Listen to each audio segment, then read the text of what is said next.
एक गांव में अली नाम का एक आदमी अपनी बीवी सारा के साथ रहता था। वो बहुत गरीब लोग थे। कभी कभी उन्हें भूखा ही सो जाना पड़ता था। इतनी मुश्किलात होने के बावजूद हमेशा सारा अली को समझाती थी। टेंशन ना लिया करें, कभी तो हमारे अच्छे दिन आएंगे। सारा की इन बातों से अली का हौसला बना रहता। उनके पास एक गाय थी। गरीबी की वजह से वो इसे अच्छा खाना भी नहीं दे पाते थे, जिसकी वजह से गाय ज्यादा दूध भी नहीं देती थी। जो थोड़ा बहुत दूध देती, इसको पीकर गुजारा करते। अली एक लकड़हारा था। वो जंगल से लकड़ियां काट कर लाता और बेच देता, जिससे थोड़ा बहुत निजाम चल पाता उनका।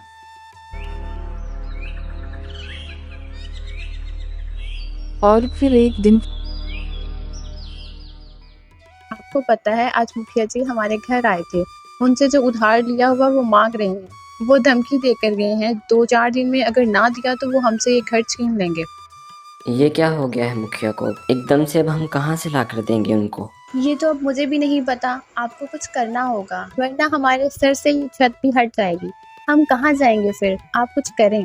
अली को पता नहीं चल रहा था कि क्या करना है। वो सारा से कहता है, सारा तुम अपनी बहन से मदद मांग कर देखो, क्या पता वो हमारी कुछ मदद कर दें। सारा की बहन जो कि एक अमीर घर की बहू है, इसका शौहर बहुत पैसे वाला है। मेरा दिल नहीं चाह रहा लेकिन मैं चली जाती हूँ, अब कोई और रास्ता भी तो नहीं नजर आ रहा। ये कहकर सारा अपनी बहन के घर की तरफ चल पड़ती है।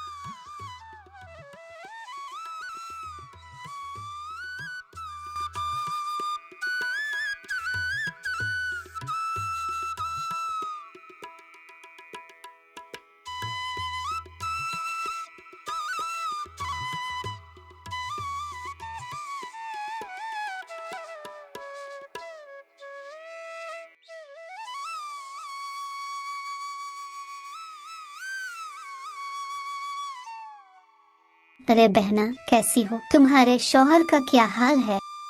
हाँ सारा बहन, ठीक हूँ और मेरे शौहर भी ठीक है। सब खैरियत है ना? आज अचानक कैसे आना हुआ? अरे बहन क्या बताऊं, बस कुछ हालात ऐसे चल रहे हैं। मुझे कुछ पैसों की जरूरत थी, तुम कुछ पैसे उधार दे दो, हम कुछ दिनों में तुम्हें वापस कर देंगे। सुना सोचती है कि ये तो खुद इतने गरीब हैं, कहाँ से देंगे या हमें हमारे पैसे वापस मिलेंगे। सुना सारा से कहती है, अरे बहन, तुम अगर कल आ जाती तो मैं तुम्हें पैसे दे देती। हम कुछ जमीन और खरीद रहे हैं, तो आज सुबह सुबह तुम्हारे जीजू जितने भी पैसे थे घर के, वो सारे लेकर चले गए हैं। मैं अब तुम्हारी मदद नहीं कर पाऊंगी। सारा का चेहरा उदासी से भर जाता है, जिसको देखकर सुना से बोलती है, तुम एक काम क्यों नहीं करती? भाई के घर जाकर देखो ना, तुम्हें पक्का वहाँ से मदद मिल जाएगी।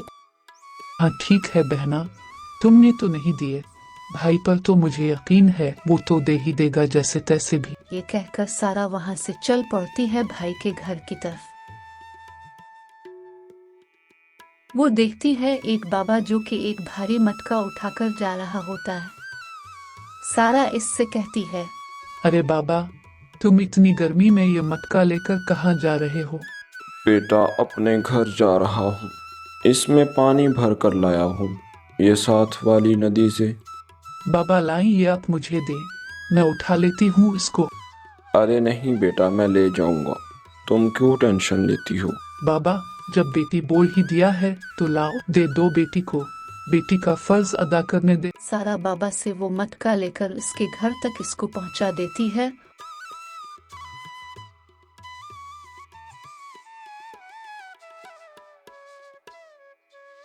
और खुद भाई के घर चली जाती है।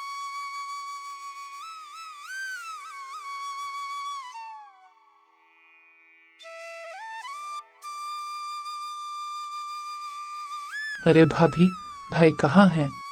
वो अभी घर पर नहीं है। तुम बताओ, खैरियत से आना हुआ? भाभी मुझे भाई से जरूरी काम है। बताओ मुझे क्या काम है? बस कुछ हालात खराब हो गए हैं, मैं भाई से कुछ पैसे लेने आई हूँ। हम लोगों ने अब तुम्हारा ठेका नहीं उठा रखा कि जब दिल करे मुन उठाकर चली आओ पैसे मांगने। कोई और काम हो तो बताना वरना चलती बनूं। ठीक है भाभी, मैं चलती हूँ। ये कहकर सारा वहां से चल पड़ती। सारा वापस जा रही होती है कि बाबा की नजर सारा पर पड़ती है। अरे बेटा, यहाँ किसके घर आई थी? अभी आई हो और अभी चल भी दी वापस। सब ठीक तो है ना? सारा अपना सारा वाकया बाबा को सुनाती है। बेटा तुम ऐसे करो, ये मटका लेती जाओ अपने साथ। इतनी दूर से पैदल आई हो, अब पैदल वापस जाना है तो रास्ते में तुम्हारे काम आएगा। आपने पूछ लिया, इतना ही काफी है। नहीं बेटा, तुम लेती जाओ इसको, तुम्हारे काम आएगा ये बहुत, देखना तुम। बाबा का शुक्रिया अदा करते हुए इस मटके को लेती है और वहां से चल पड़ती है।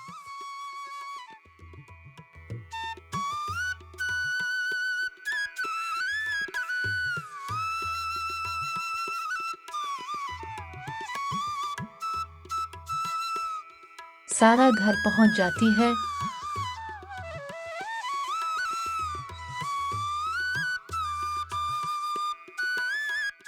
हाँ सारा, कुछ बना पैसों का?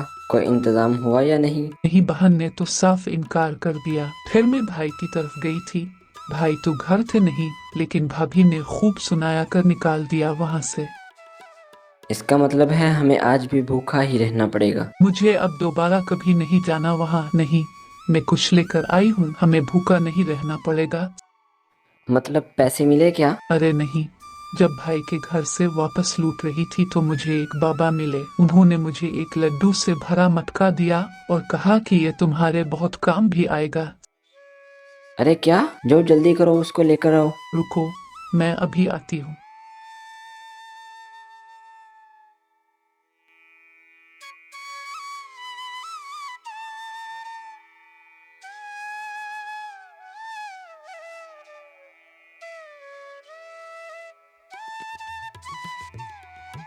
और जैसे ही सारा घड़े को खोलकर देखती है, वो देखती है कि घड़ा तो भरा हुआ है। और ऐसे ही वो हर दिन वहां से खाना खा लेते, लेकिन घड़ा वैसे का वैसा ही भरा रहता।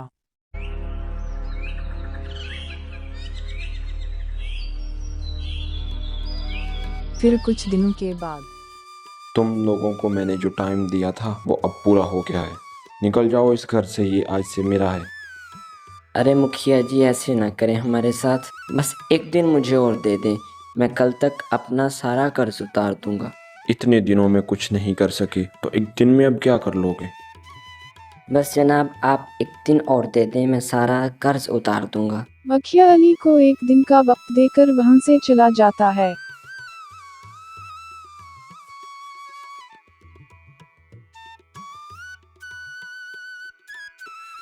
रात हो जाती है। अली से कोई इंतजाम नहीं हो पाता तो सारा अली को कहती है, जी आप गाय को बेचकर एक दफा हमारा घर बचा लें, फिर जब हिम्मत होगी हम फिर ले लेंगे।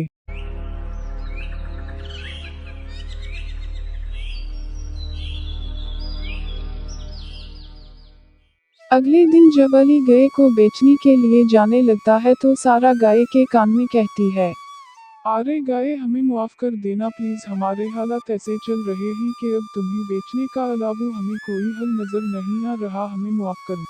इतने में अली गाय को लेकर चल दिया।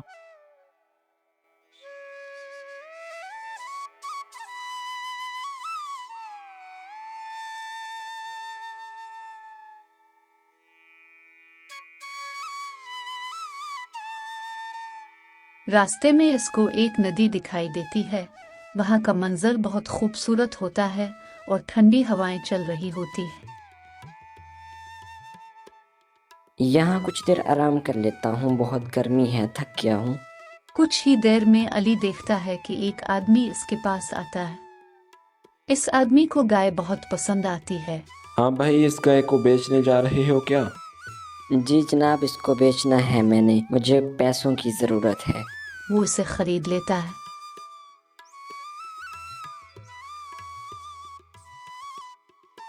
और अली वहां से पैसे लेकर घर आ जाता है